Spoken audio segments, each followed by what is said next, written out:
Ladies and gentlemen, election time is just around the corner now. And I think it's time for us as Africans who are going to vote in South Africa to have an honest conversation about a coalition government. Are we happy with the EFF working with the ANC? Or would we rather have MK party, Umkhonto weSizwe, working with the ANC? Or is it a bad idea for MK party, the EFF, to just join hands and power with the ANC? What are we saying about the issue of the land? I want to speak about that in an interview of Andile Mngxitama, who was interviewed by Sizwe Mpofu Welch. A beautiful interview that has a lot of information in it. I want to break down what this election period actually means to us as Africans. Welcome to King Said So, Africa's one land, one language, one currency, one army on King Said So. Africans can unite. Your Pan-Africanist podcast. Enjoy. Black Heart, the Hustle Continua. 100% good quality t-shirts, made to inspire your goals and dreams. T-shirts are now available at an affordable price. Place your order now. 068-473-6908. Instagram at Black7576. Facebook page Black Heart. Peace in Pan-Africanism to all my African brothers and sisters from all around the world. Welcome back to King Said So. I'm your host, King 053, Mr. Easy Imali Enengi, and we're back at it again with another one. And this time around, I'm telling you, I'm ready. Today I'm ready. I think we must decide. Someone on the comment section said something that left me baffled. He said, King, don't bother voting for the EFF. Don't bother voting for MK party. Don't bother voting for the PA. Don't bother voting for AZAPO, the PAC, or ATM. Don't even bother voting for Rise Mzansi or Build One South Africa or Action SA. You're wasting your time. Vote for the ANC, because at the end of the day, all of those political parties will get into bed with the ANC to form a coalition government. When they said that in the first take, did not make sense. I thought to myself, what type of nonsense is this?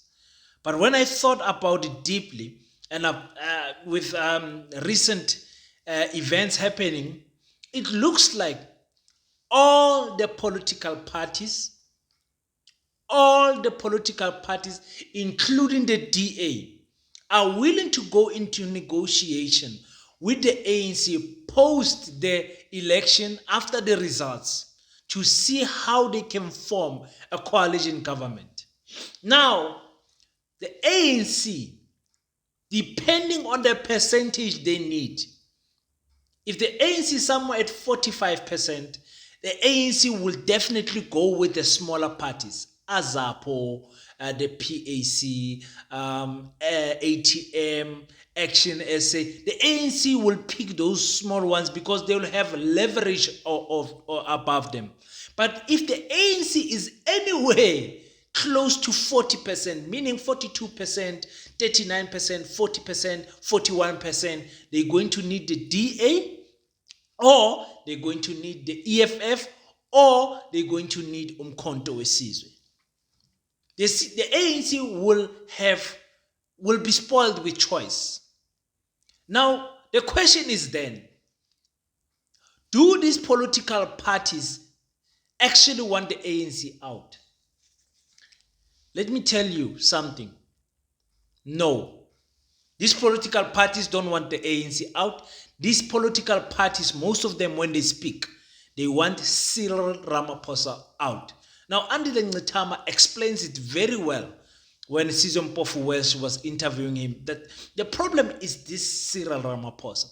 The EFF has also said, listen, they can go into bed with the ANC, but a non-negotiable will be that Cyril Ramaphosa can't be president again.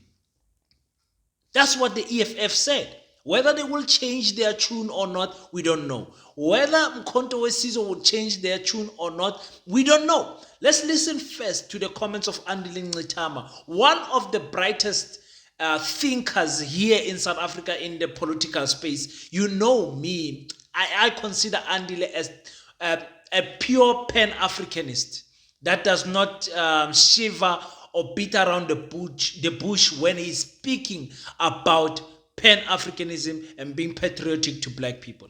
Listen to what he said.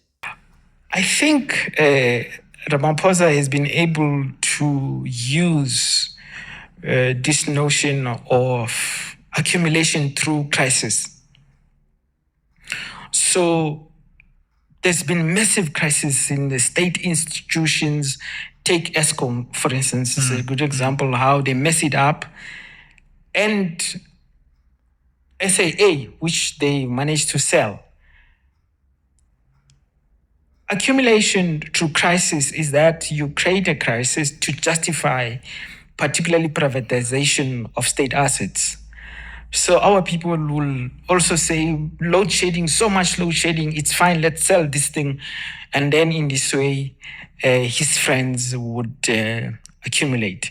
He's made a lot of money for white capital, including the IPPs, independent power producers, where they talk about this new energy process, but it's part of the accumulation. So they mess up ESCOM with the hope that this private capital will come in and gobble up the whole system, and in this way will be beholden to private capital, just like they did in the healthcare system, which the public system, healthcare system, has been left to the rot, basically. And creating, therefore, in South Africa, two societies proper, like Mbeki was saying, that South Africa is a two-nation state. One black, excluded, poor, and one white, well taken care of.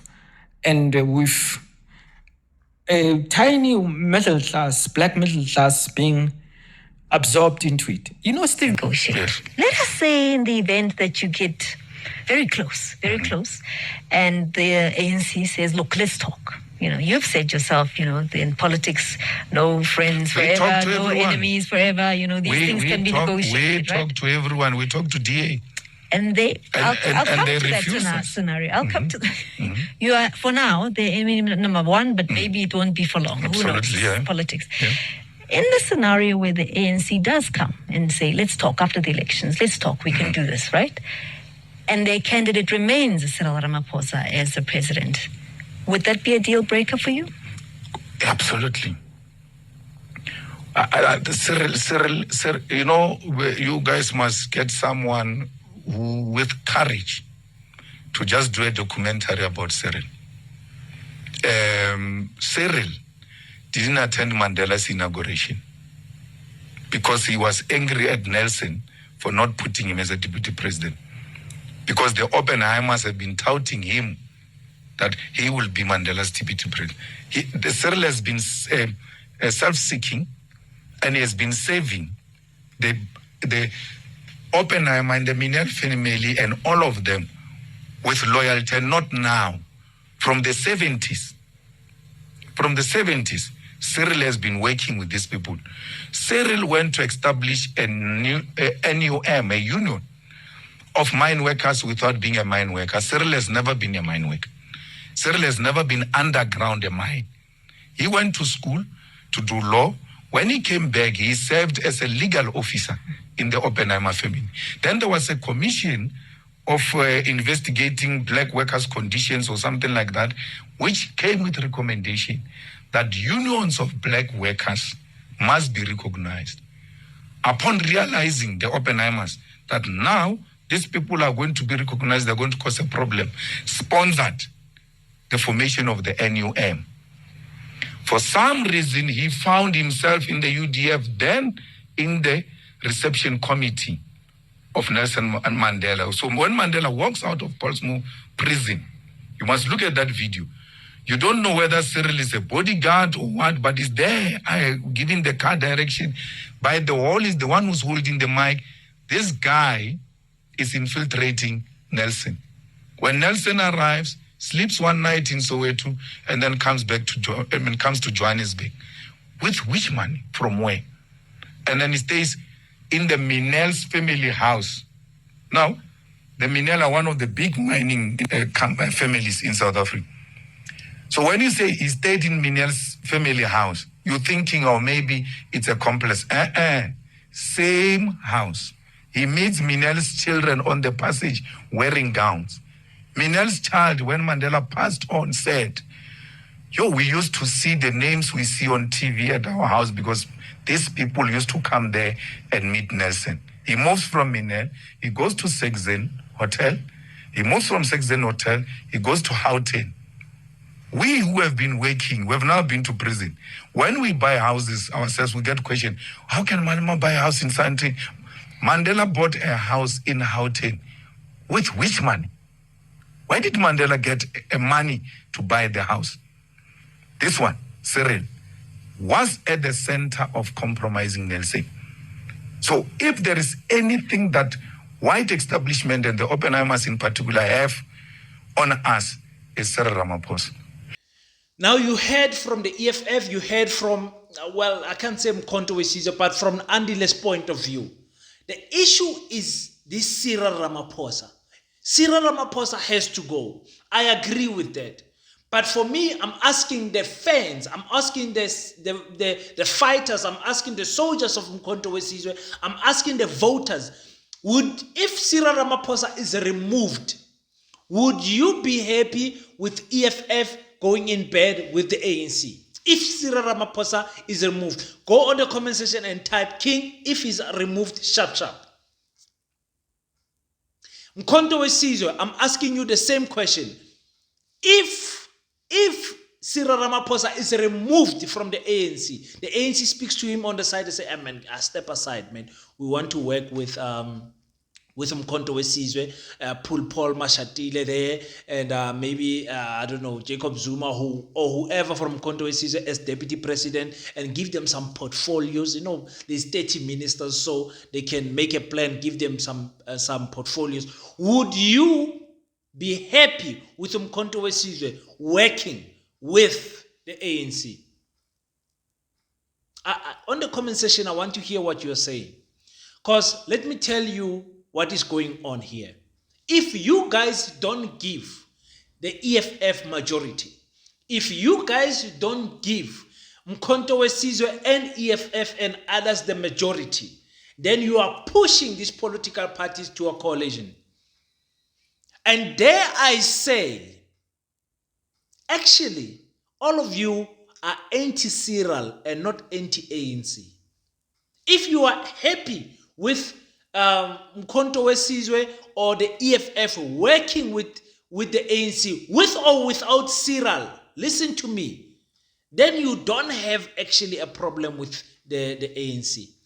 Then let's stop quoting this 30 wasted years. Let's stop quoting that, because the issue that you are having is with Cyril and not with the ANC. Say it like that. I'm now getting sick and tired of voters that don't know what they want. The reason I'm getting hyped like this is because the land issue. What are we saying about the land issue? Do you guys still want the land or not? Or you just want a functional working government? Just say it. Stop pressurizing these political parties in becoming pan-Africanists. Not everyone can be like King. You are pressurizing these political parties to want land from your colonizers. But the politicians don't want land, they want inclusion. They want to be included in the functionality of the economy. They don't want... Guys, do you want land or do you want jobs? If I put a land in front of you and I put a job in front of you, you as a black person, what will you choose? 90% of you will choose the job. because you don't know what to do with the land. 90% of you don't know what to do with the land. Let's listen to what Andile Mngxitama says about this issue of let's asikhulumeni namhlanje. Asikhulumeni. Ngifuna ukwazi ukuthi kwenzakalani. Nifunani kahle kahle. Na ufuna umhlaba wenu or anufuni yini? You don't know that land is wealth. Let's listen to what Andile said. Exactly. So inside the ANC, there's always been this contestation between that black radicalism of Bambata, because remember, 6 years before 1912, Bambata had just been defeated, and Bambata represented that moment of black nationalism, radicalism, the centrality of the land question. But these guys, they came in with notions of rights, liberal kind of stuff. And the land question became eroded as part of the key moment in the liberation struggle. That's why in 1955, the ANC was able to say the land belonged to all who live in it, both black and white. 1955, how could you say that? You are surrendering the birthright of the majority Africans to the settler colonialists. You're giving settler colonialists the same amount of claim to land as the indigenous dispossessed people. So we are not so surprised that 30 years later, the ANC has not been able to address the land question. And that is why Thabo Mbeki was able to say, Zuma is wrong to say blacks must unite to get the land back. Because Mbeki is consistently ANC. He does not like the idea of black unity. He says which people. Our people is everyone, both black and white. If you are consistent ANC, you have to always bring in the colonizer to bring equilibrium of claims. But you can't have that without addressing the original question of what bring the conflict in South Africa between black and white, which is the land question. So the whole orientation of the ANC, therefore, was accommodative to the colonial reality. And that is why part of the reason why 30 years later we have not transformed South Africa is because of these ideas of the ANC of accommodation instead of obliteration of the colonial system. Okay, because we are made to look like bad people. But already in 1955, the ANC was already saying the land belongs to everyone who lives in it. Why was the ANC saying that? The ANC wanted inclusion. They did not want ownership of the land. They wanted inclusion. And post-Codesa, post-1994, we see that the ANC is not interested in taking back the land. They stop asking the land from the ANC. They have showed you, even when the motion was there and they had the support of other political parties, that they don't want the land, actually, to take the land from the Oppenheimers and all these big families and all of these white farmers that are still looting the land of our ancestors without being bothered.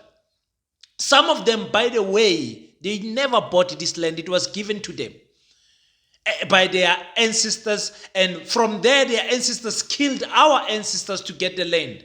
Iqiniso man, is either uyalifuna leqiniso or alifuni. So ngiyabuza ukuthi, why are we as Africans having words like multiracial? What nonsense is multiracial? What is non-racial, multiracial? Everyone who lives in Africa, in South Africa, is African. What nonsense is that? Yini lo doti lenu khulumayo la? Tlo re boleleng. Ma Africa, la le batla lefatshe or a le batla? La le batla lefatshe le or a le batle, or le right a le dula go ditoropong? A le batla go lema ne? You don't want to farm. You don't want to mine. You don't want to own your land is pregnant with minerals. You don't want any of that. You just want a good paying job so you can buy a house in town. That's what you want, most of you. Stop pressurizing these politicians to be pan-Africanist, because they themselves are not pan-Africanists. They're trying to impress you with big words, but they are suffering inside because they actually don't want the land. They don't want it for you, by the way, because you don't want it for yourself. Senkhathele manje, zakhala namhlanje. Today. Today. I want to know, do you guys want land or not? Or do you want a functional economy? Because if you continue with this ANC, no matter who they're in coalition with, you will not get the land. The ANC will not vote with them in parliament. It won't. You're forcing us. You're forcing us, Manch. I will never work with the DA. You are forcing even the EFF into the hands of the DA. They have worked with the DA. They've been in bed. It's not going to be a one-night stand. They have been in bed together before. You are forcing them back into the bed of the DA. Who is to say? Because Julius Malema keeps on repeating that we will talk to anyone. We will talk to anyone. We have our non-negotiables, but we will talk to anyone, including the DA. Julius Malema continues to say that. The DA says, no. EFF is enemy number one. But the EFF would get in bed with the ANC. Excuse me, not the EFF. The DA will get in bed, rather, with the ANC. Why? Because the ANC is the same as the DA. Andile Mngxitama explains to us clearly to say, we need to understand who is our enemy. Listen to this. The left wing has been confused. I mean, one time EFF is giving the DA political power. I mean, there's no consistent clarity of the left. To understand what the central contradiction is in South Africa, it remains colonial, racist, white monopoly capital. Our enemy is Stellenbosch. So when we go into alliance with Stellenbosch against secondary contradiction, which is the ANC, it shows lack of ideological clarity about what the fight is about. So these elections might just help to clarify the ideological space where the right wing consolidate and the left wing also, on the other hand, it will be forced to consolidate for survival. As a pan-Africanist, I am saying under no circumstances should any black political party work with the DA when it comes to national elections. I don't care how power hungry you are. I don't care how messed up the ANC is. There is no political party that claims to be African, that claims to be for the people, the African people, that must work with the DA. Ningamniki loyo mfana lo bathi Steenhuisen ipower. Ningayenzi leyo doti leyo. Isikawayira matlakala awo. Don't do that. I'm speaking to our politicians. I'm saying, do not work with the DA. Find each other as Africans, man. What is so difficult to find each other as Africans? Put your differences aside. We are warning you. We don't want MK working with the DA. That's probably not going to happen. We don't want the EFF working with the DA. That's a possibility. We don't want the ANC working with the DA. That's also a possibility. Depending on how we as the public are going to vote, depending on the numbers. Do you understand what I'm saying to you? Do you understand what I'm saying to you? Nitshele la ma comment section. Nizosebenza yini ne DA? Khulumani phela. Khulumani phela. I'm sick and tired of this pretending. Andile Mngxitama speaks about the weapon that we love as Africans. That is the African National Congress. We used to love this weapon, but our weapon is in the hands of our enemy. Listen to Andile is such a bright man. Nkosi yami, Andile. Andile is such a bright man. Such a bright man. African political reality.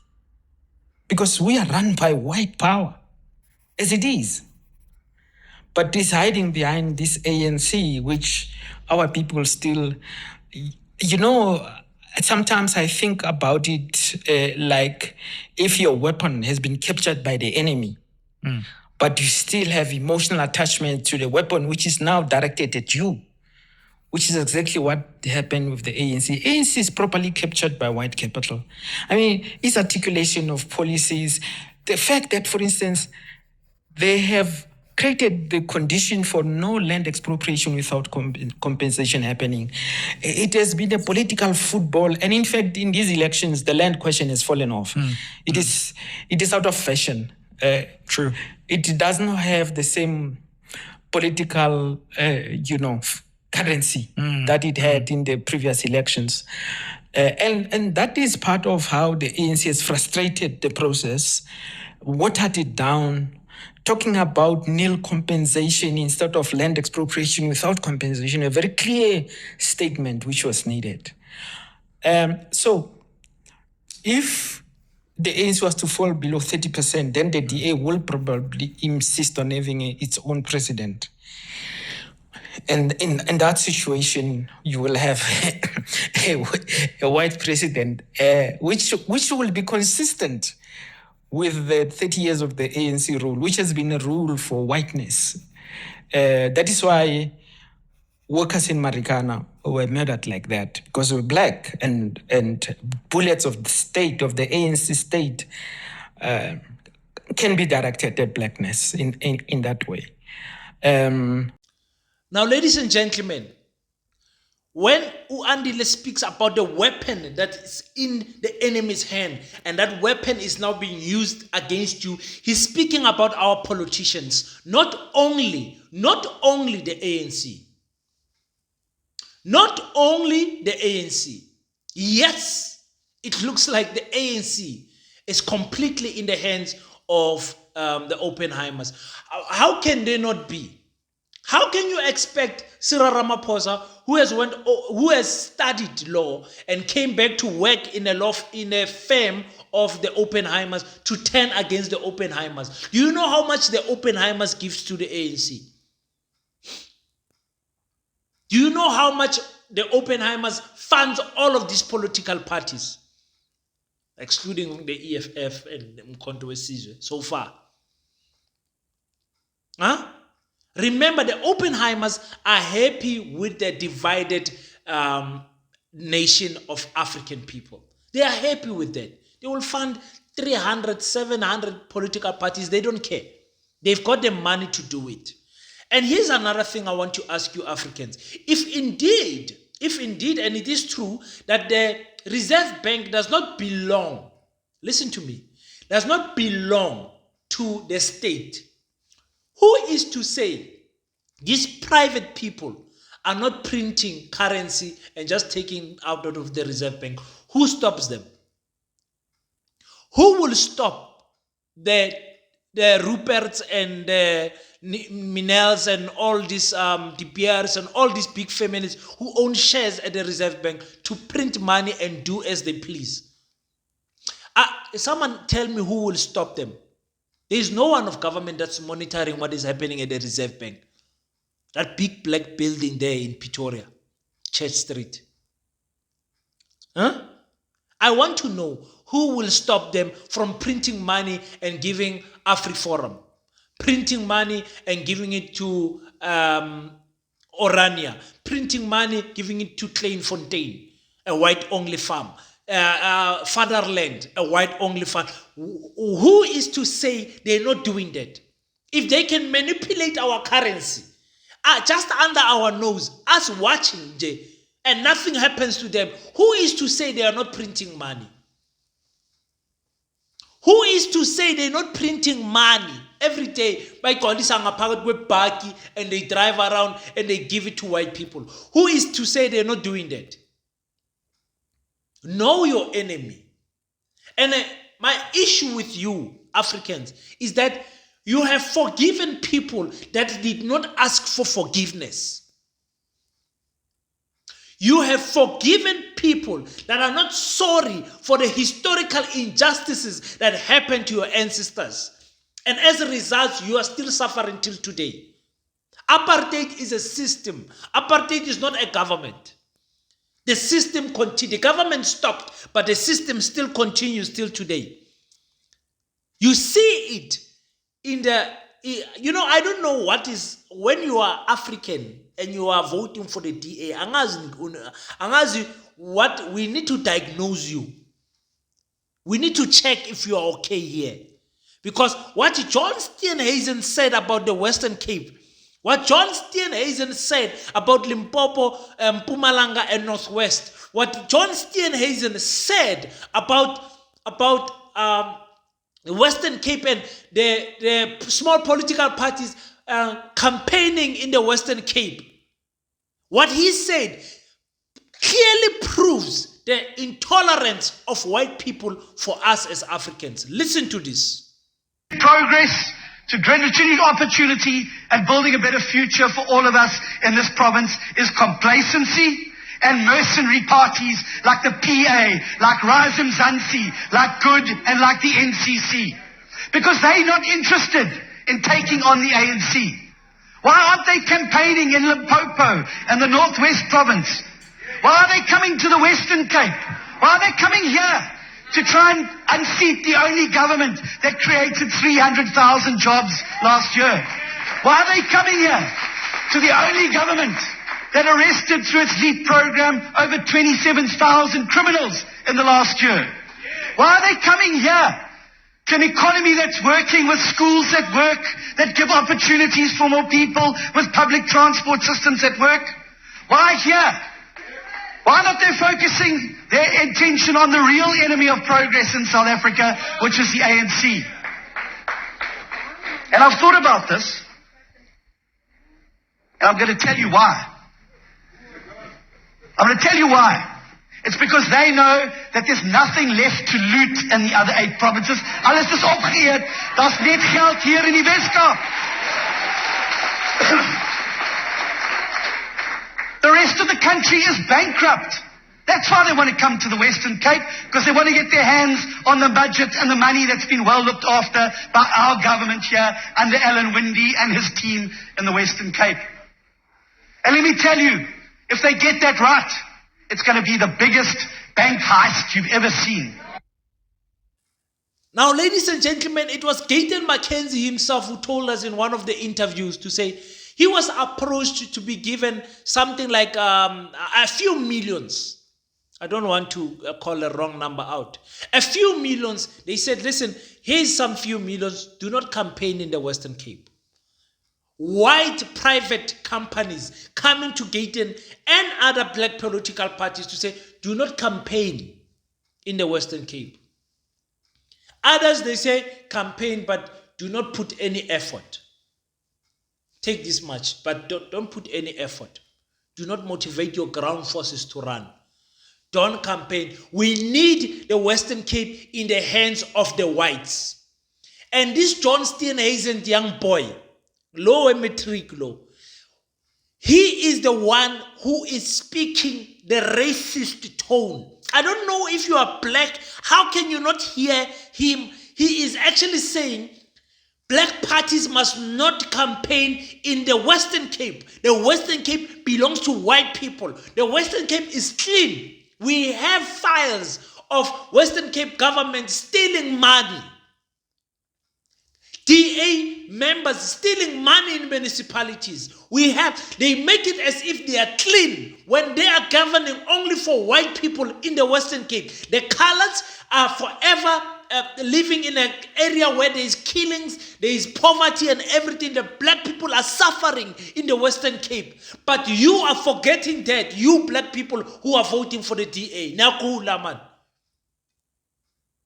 Something is wrong. There's something. Medicine diagnose it. That is what is happening.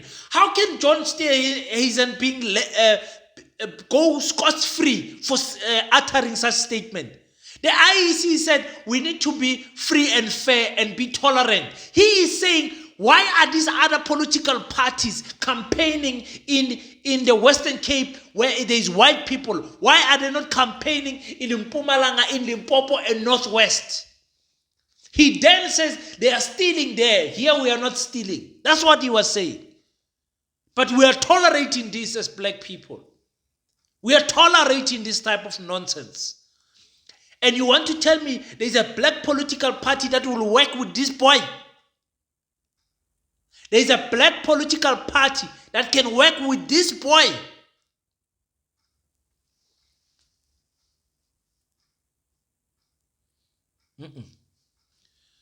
Ladies and gentlemen, I want to say this in my conclusion. Can you guys please forget about the land?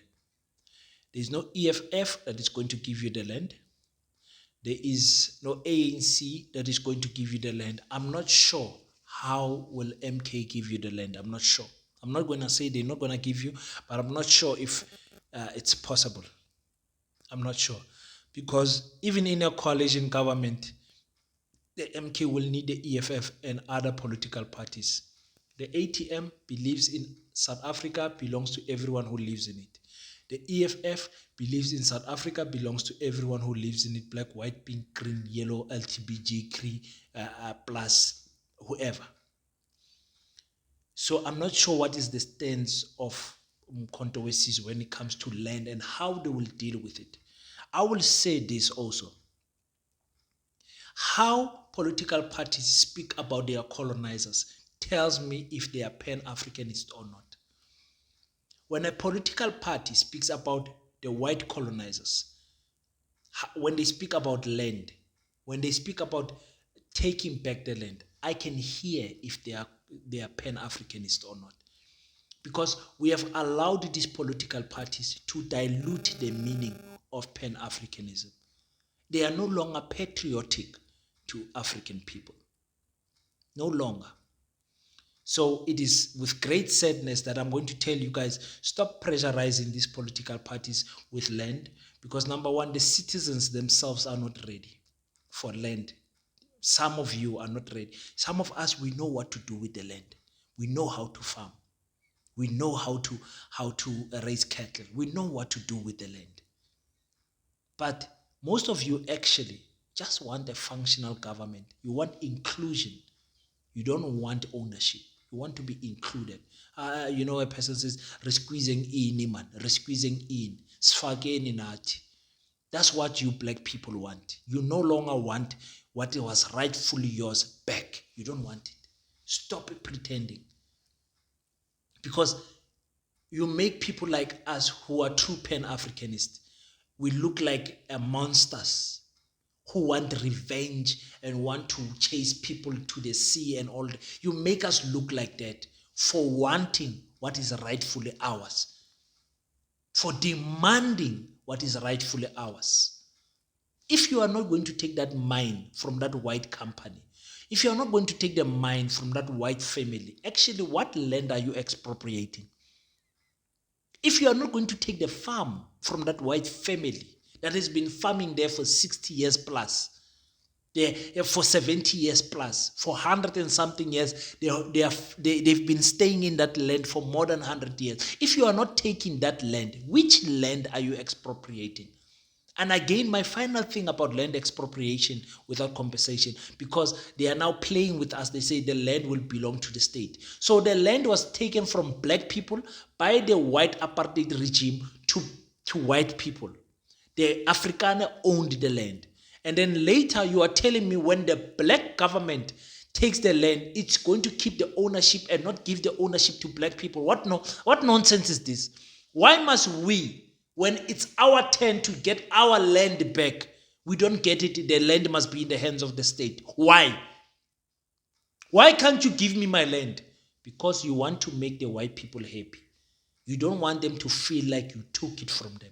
You want to massage their feelings, to sacrifice us to massage the feelings of the white people. That's what you want to do. Just say it like that, man.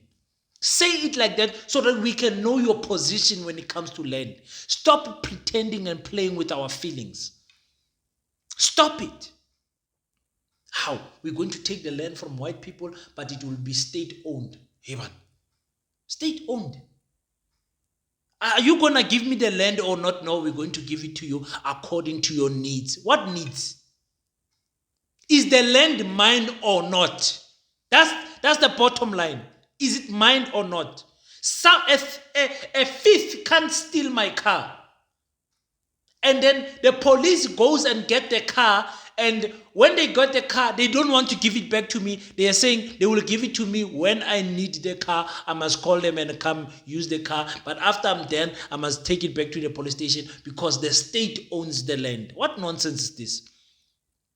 What type of future is our children going to have when they can't actually call a place home because the state owns the land? Which other African country can you give us an example that's doing this and it's working?